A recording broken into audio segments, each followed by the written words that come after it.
Hello and welcome to our next edition of the Simple Circuit. This time we're working from our second part of the second circuit, which was to add a capacitor to the circuit to allow for it to charge up, and then when released for it to discharge slowly through the LED. Now, having done that, let's have a look at how we can make this even longer. Now, due to time restraints for right now, I'm going to remove this 1000 UF capacitor, set it aside for a moment, and instead I'm going to place in a 2.2 UF capacitor in its spot. Now, being this water tower, so to speak, this capacitor is much smaller, what do you think the outcome will be? Well, more likely than not, it's going to be a lot shorter of a discharge. So let's take a look. In fact, it almost looks like it's an instantaneous discharge. Can't hardly tell any difference between that and without it. Pretty much instantaneous. But it's just a small capacitor, so what do you expect? However, this circuit can be useful in more ways than just that. Let's take this same simple small capacitor instead of this big one for now. Let's use this small one. And instead we're going to add a transistor to the circuit. So to change the circuit up, we're going to remove the positive side of this LED. So to start, we're going to place the positive rail onto the collector of this transistor, which will be the right pin. Now, transistors can vary, but this is I believe it's a 904 or 3904 NPN transistor, and on this particular one the pins run EBC. That's emitter, base, collector. And I always remember on this particular one, BC is for British Columbia, BC. Anyhow, back to where we was. We have the positive rail running to the collector. The emitter, which will be this one here,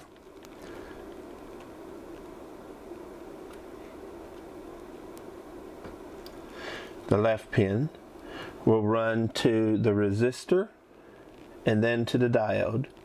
So we'll run that right over here.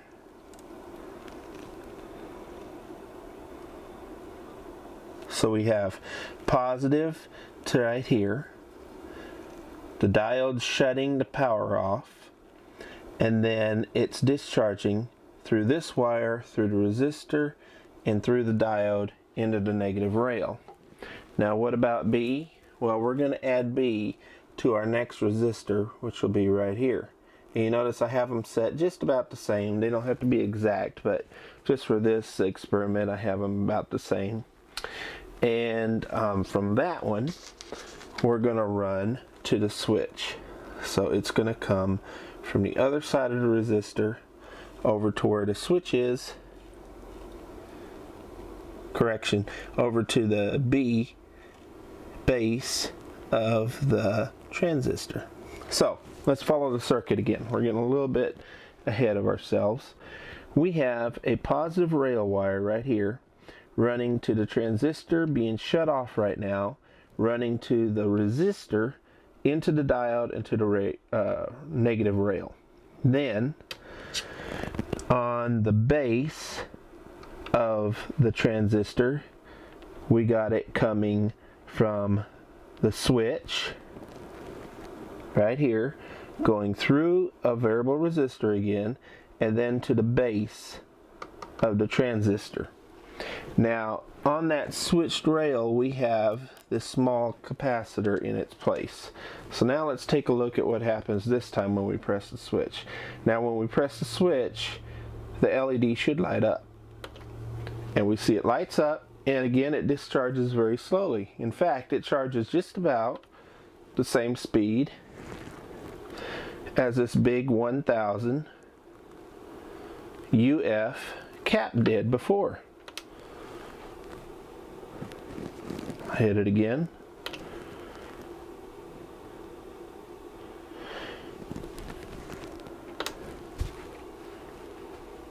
So, how is this circuit able to operate? Can you tell me? The fact of the matter is by supplying positive voltage to the base of the transistor, it switches it on. But the transistor itself doesn't require near the same amount of current as the original LED did. So before, we was charging this capacitor and completely discharging it through the LED, which was going very quickly. Now we're discharging this capacitor through the transistor, which is much slower because the current flow through the transistor from base to emitter is a lot less. So because this is discharging slower, then the transistor switch is switched on longer, which is allowing the LED to be switched on. So the capacitor is not actually turning the LED on, the transistor is acting like a switch turning it on and off, and the capacitor is just allowing it for a delay. So let's see it a couple more times. And now, just so we get a timing example, I'm going to replace the small cap with the original 1000 UF cap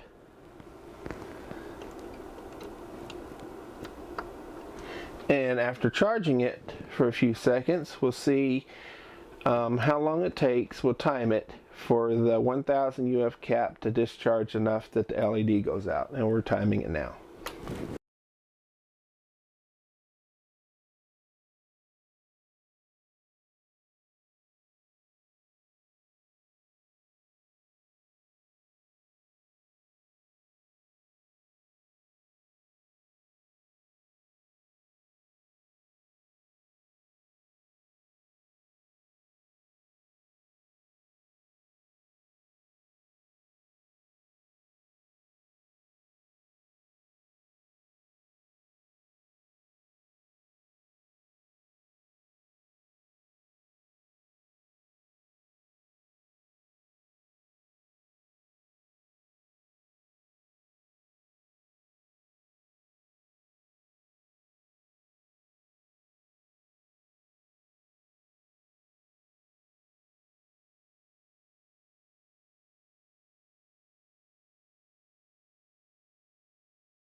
Okay, so it looks like that has, it's still not quite out, but it's close enough. We'll call it out.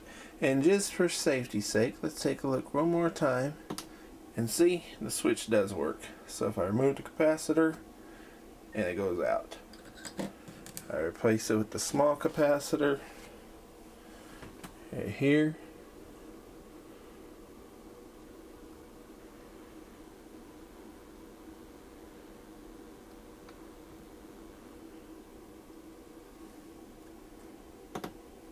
And I have the slow delay.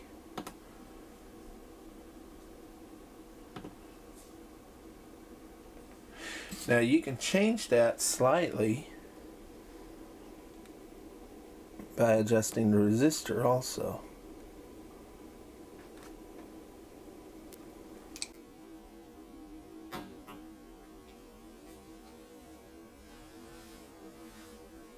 So it's a little bit longer there.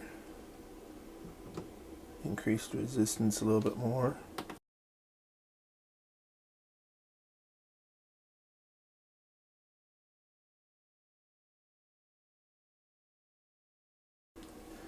Shut the resistance down so it's closer to a dead short to the transistor. So you see it changes ever so slightly from one extreme to the other. But anyhow, that concludes this video. I hope you join me next time. We'll be looking at more simple circuits.